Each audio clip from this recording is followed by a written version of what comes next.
So, the United States claims that they've secured a ceasefire. So, that is the latest news. They say that ceasefire broke out in East Congo conflict, according to the US. And when you read the story, is that the ceasefire is a 72-hour ceasefire that has been agreed to by the parties involved in the conflict in the Eastern Democratic Republic of Congo, and it is backed by both Congo and Rwanda. The White House said yesterday. The US government, and this is what they said in a statement, the US government will use its intelligence and diplomatic resources to monitor the activities by the armed forces and non-state armed groups during the ceasefire. That is according to the White House National Security Council spokesperson Adrienne Watson. And when you go to the United States White House website, the White House, that is the statement there. The statement says, statement from the national basically spokesperson Adrienne Watson, welcoming the ceasefire in Eastern Democratic Republic of the Congo.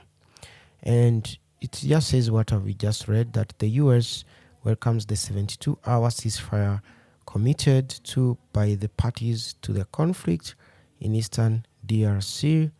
This development is a follow-up to the confidence-building measures secured during Director of National Intelligence Avril Haines travel November 19 to 28th to DRC and Congo.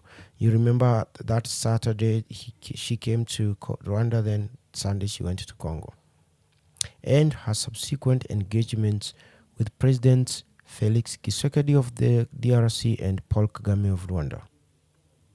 Now, I don't want to read the whole statement. Basically, I want to make my comments as fast as I can so that you can also move on to other videos on YouTube.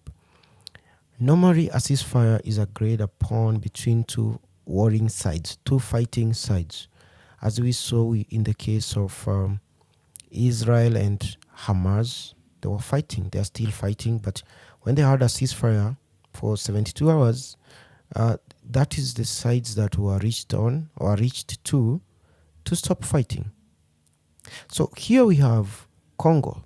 The Congolese government, led by Felix Tshisekedi, is being attacked and it's defending itself from invaders. On the other side, instead of us seeing the US reaching out to the leaders of the M23, they are reaching out to the president of Rwanda. So what does that mean?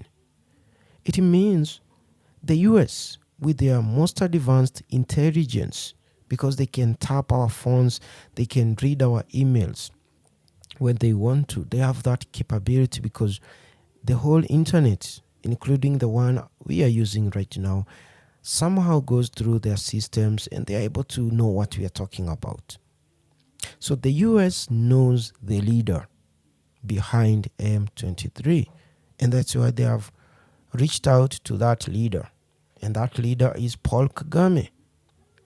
So where are those idiots who come to the comment section of some of my videos to say that I am biased? Please, you hate Rwanda. Oh, you hate Paul Kagame and Rwandans. Why are you saying that Rwanda is attacking Congo when it's not Rwanda? Where are those idiots who come to say that I'm wrong? The whole world knows that it is Rwanda sending their troops to Congo to attack Congo. And that's why the US didn't waste their time talking to clowns and phony puppets, leaders of M23. The US, because they are very intelligent, they went straight to the master. You don't talk to the dog, you talk to the master. So they didn't waste their time talking to the dogs. In this case, those M23 funny guys, right?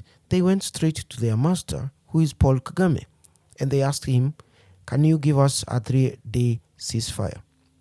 Of course, right now you would be asking yourself, why would a 3-day ceasefire matter?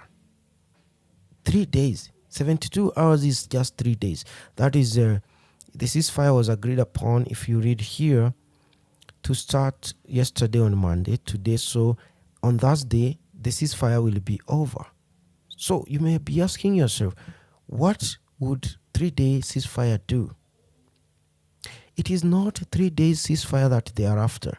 It is a test to see whether for those 3 days M23 will stop shooting.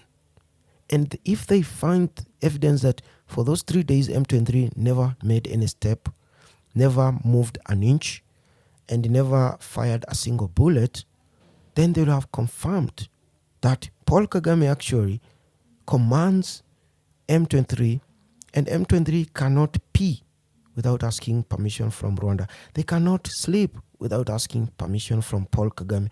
They cannot move without asking permission from Paul Kagame. It also confirms that there is hourly and second by second communication between these M23 terrorists in Congo and Paul Kagame, or the guys in Rwanda. So that is what this 3-hour ceasefire proves. It proves that. And because it is actually happening today, people in Masisi and those in Shasha, those who are communicating with me, they are telling me it's very quiet. So then that proves that everything we have always accused Paul Kagame and Rwanda of is 100% true. M23 is the Rwandan Defense Forces in Congo, and they are proxies of Paul Kagame, and they answer directly to Paul Kagame. And the people who are being killed in Congo are killed because Paul Kagame is giving the instruction to these terrorists to do that.